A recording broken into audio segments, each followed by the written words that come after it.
Greetings everyone, this is SteamTeamRedubUK, CC Trainor-Ling, and I'm back to bring you my final episode review from the Loud House European Road Trip arc. So let's get right into it. Our last European road trip episode is Greece is the word that you heard it's got. Sorry, I couldn't resist. In this episode, the Louds visit the Parthenon in Athens, and when Lincoln puts on an ancient Spartan helmet, he's transported back in time to ancient Greece, where he encounters legendary creatures of Greek mythology. With this being the very last episode in the European road trip arc, and as much as I don't want to say it, this was a pretty weak way of bringing it to a close. As someone who really loves history and mythology, and someone who really doesn't like time travel, parts of this episode just rubbed me the wrong way for one reason or another. Now look, I try to be fair and not let my personal feelings dictate how good or bad an episode is, but sometimes you get to a point where you can only bend the rules of reality for so long until it starts to get far too ridiculous. With a few historical inaccuracies, magic-based time travel, and getting confirmation that creatures from Greek mythology were not just a bunch of fictional characters of legendary folklore, there's only so many times one can suspend their disbelief. I get how it's a cartoon and not everything is supposed to make sense, but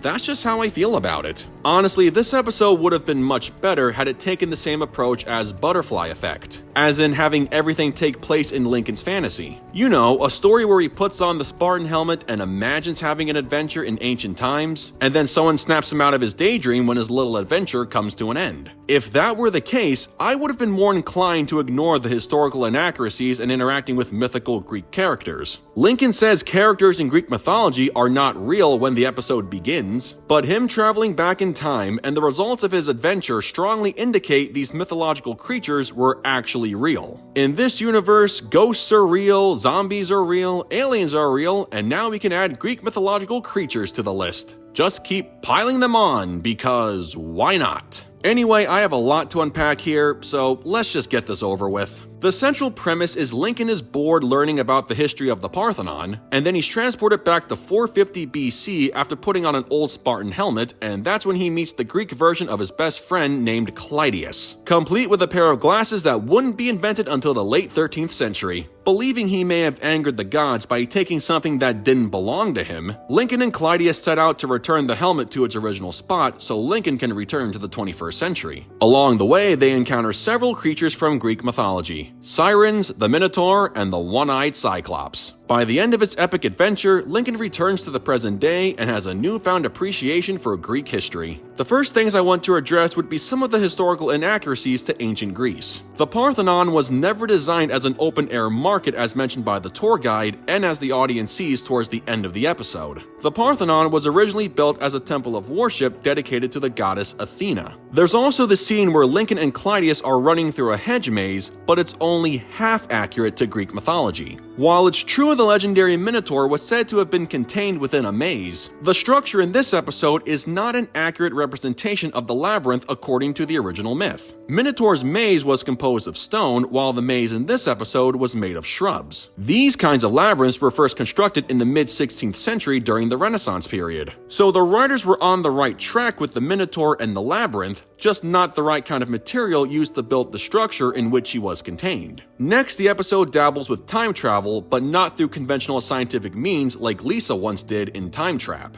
In this episode, time travel is achieved through magic. I get how there's a storyline explanation that says the old helmet had magical powers, which is the exact opposite of Spartan helmets in real life, but apparently this helmet has the power to open a wormhole and transport anyone from the modern world back to the ancient world, and that person actually takes the helmet with them. How any of this works or makes sense is never explained, and I kinda wish it was. Anyway, Lincoln can only return to the present if he returns the helmet to its original owner. He does eventually find the owner, a Greek version of Rusty, of all characters, and once he returns the helmet, he's transported back to the present. I would have been fine if time travel was achieved through science, but achieving time travel through magic?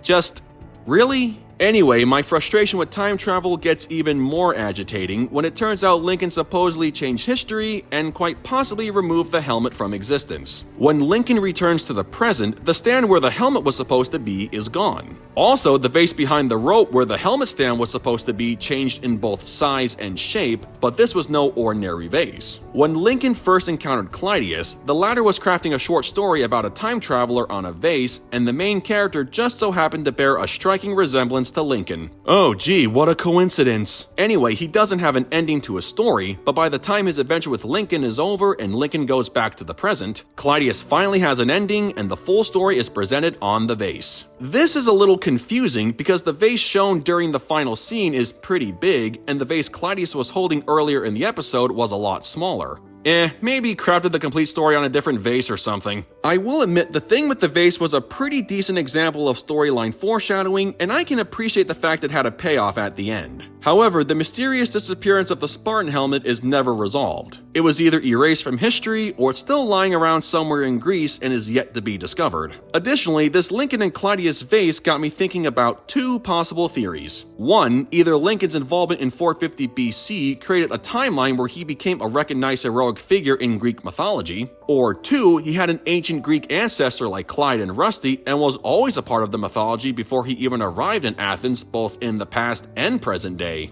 I don't know which theory sounds more plausible. But at this point, seeing how Lincoln disappeared into the past with the helmet and then returned to the modern day without it, and nothing in the future got messed up because of what he did and or didn't do, all of these questions are not worth dwelling upon. So, f*** it, Lincoln and pals are a part of Greek mythology. Just deal with it. Now, for all the negative and questionable things I've said about the episode thus far, there are some positives I thought were pretty good. As a history buff, I liked the designs of the mythological creatures and how some of their portrayals were mostly consistent with their real-life counterparts. In fact, the sirens using their music and singing to try to hypnotize and lure Lincoln to his demise was my #1 highlight. Not gonna lie, but that song they were singing was pretty damn good. It's not my favorite song of the series, but it does have a catchy rhythm and a very captivating vocal track to match. My pick for the stupidest and most underwhelming moment of the episode was during the scene with Lincoln and Clydius encountering the Cyclops guarding the boat they needed to use to get to the Parthenon. The Cyclops was only going to let them use the boat if they answered the following ancient riddle.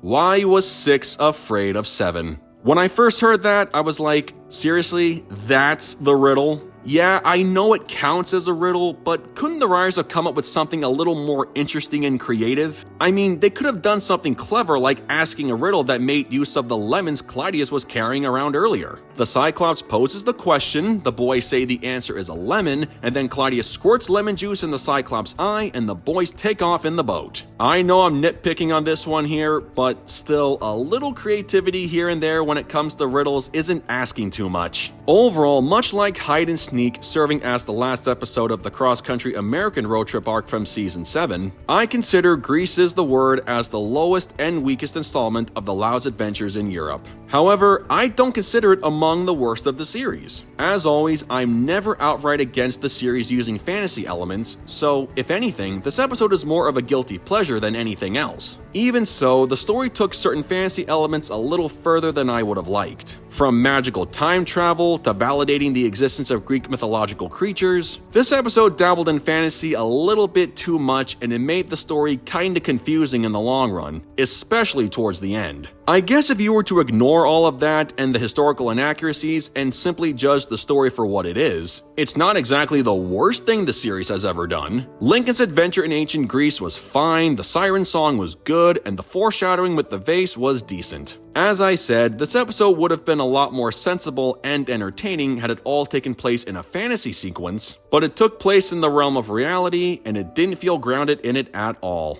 So yeah, it's a pretty underwhelming episode on my list, but it does have some replay value and it does have a few interesting moments. I'll definitely give it that. And you know, rather than ending this review on a sour note, I'm going to end it on a happier note by pointing out an interesting piece of continuity from all 5 road trip episodes. At the beginning of A Night to Remember, there's a map showing the Louds leaving America and arriving in the UK. Starting in Nona Your Business, each episode begins with a map of Europe showing their double-decker bus leaving the country they were just at and traveling along to their next destination, marking each country they visited with its respective flag. The American road trip arc didn't do anything like this, so this was a nice little feature for the family's trip across Europe. Not required, but very much appreciated all the same. With that said, I give Grease is the Word a 6.6 out of 10. Well folks, that concludes my review of Grease is the Word. So I gotta ask, what did you guys think of this episode? Sound off in the comments below, and be sure to click that subscribe button for more Loud House related content. That's going to do it for me. I'll catch you guys for the next video, but until then, this is SteamTeamRedubUK, CC Trainor-Ling, signing off. Peace out, home slices.